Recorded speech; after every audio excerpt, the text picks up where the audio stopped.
Olá, boa tarde. Em clima de tensão, os deputados do Amazonas decidiram instalar uma CPI para investigar os crimes de pedofilia no estado. A reunião que definiu o rumo dessa comissão foi a portas fechadas. Antes da reunião iniciar, o tema em foco no plenário já era a instalação da CPI da pedofilia. O deputado Luiz Castro, defensor da CPI, dava o tom de tensão que estava em torno do assunto na casa. As manobras estão acontecendo agora, as pressões estão acontecendo neste momento, já aconteceram ontem, para tirar o Luiz Castro, abrir a CPI só para dar uma satisfação à sociedade e não permitir que o deputado Luiz Castro tenha um papel decidido numa ação que eu tenho um compromisso firme, de honra. Ele tem direito de falar o que ele quiser.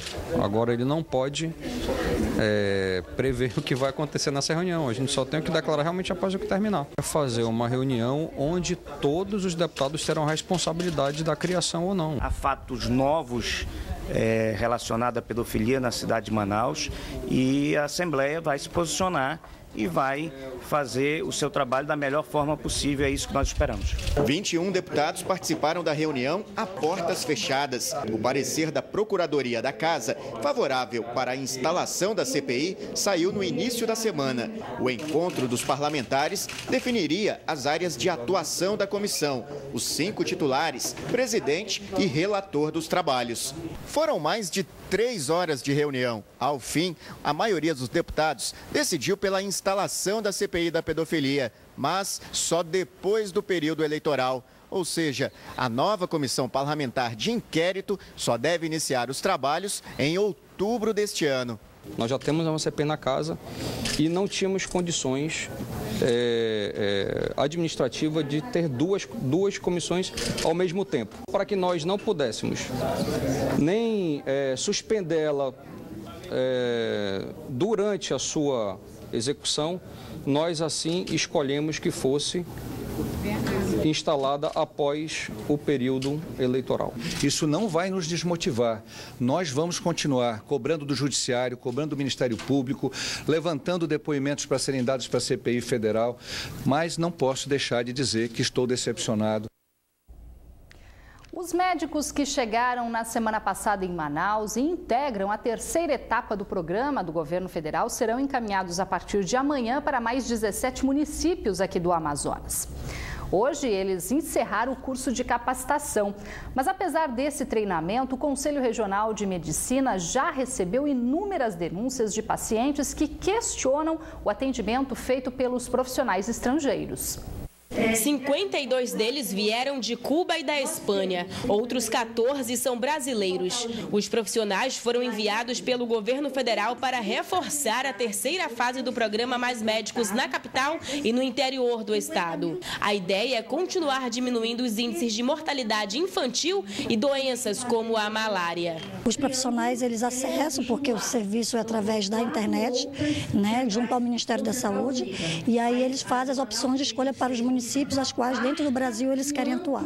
Desde quando o programa foi implantado, o Amazonas recebeu cerca de 350 profissionais, entre estrangeiros e brasileiros, com formação fora do país. Ernesto é médico há 10 anos e já trabalhou na Venezuela e Bolívia.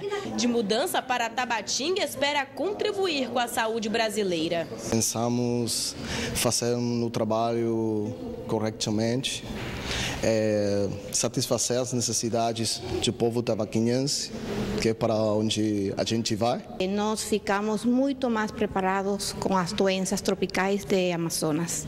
Preparado então para trabalhar no interior? Eu penso que sim.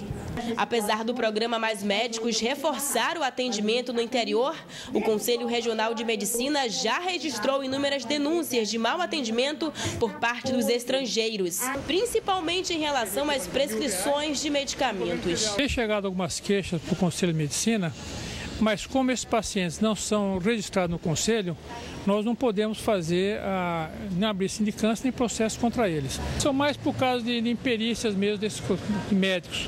talvez não estejam habituados com as patologias regionais e têm feito algumas prescrições totalmente impróprias para aquela doença e para o atendimento do paciente. Um dos casos é relatado por telefone por uma paciente de Inhamundá, a 350 quilômetros de Manaus. O médico não conseguiu descobrir que eu tinha. Eu fui aqui no médico aqui no exterior e eu não consegui descobrir que eu tinha.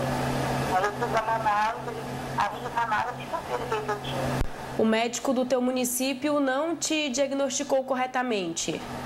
Não, mas não conseguiu descobrir que era eu tinha. Mas para o Conselho Regional de Medicina, a saída seria outra para ocupar as vagas no interior do estado. Nós entendemos que o correto não é trazer médico de fora, inclusive sem fazer a revalidação desse médico, para nós sabermos a qualificação dele como profissional, e sim fazer um plano de cargos, carreira e salário. A semelhança que isso faz com o Judiciário e com o Ministério Público. A expectativa é que até dezembro o estado receba o reforço de 400 médicos por meio do programa do governo federal. Esta manhã, o Batalhão Ambiental apreendeu 2 caminhões que transportavam uma grande quantidade de madeira ilegal na ponte Rio Negro, em Manaus. Os 2 caminhões vinham de Manacapuru para Manaus, cada um com 8 metros cúbicos de madeira, sem os documentos que provam a origem da mercadoria. Um estava sem o documento de origem florestal, sem o DOF, que era o caminhão do Edson, né, e sem nenhuma documentação, que é o caminhão que vai ser recolhido ao curral do Detran. E o outro era o caminhão do Tárcio, né, sem documento de origem florestal. Os condutores dos veículos vão responder em liberdade pelo crime ambiental. A pena pode chegar até 1 ano de prisão e toda a madeira apreendida vai ser doada para as famílias prejudicadas pelas fortes chuvas em Manaus.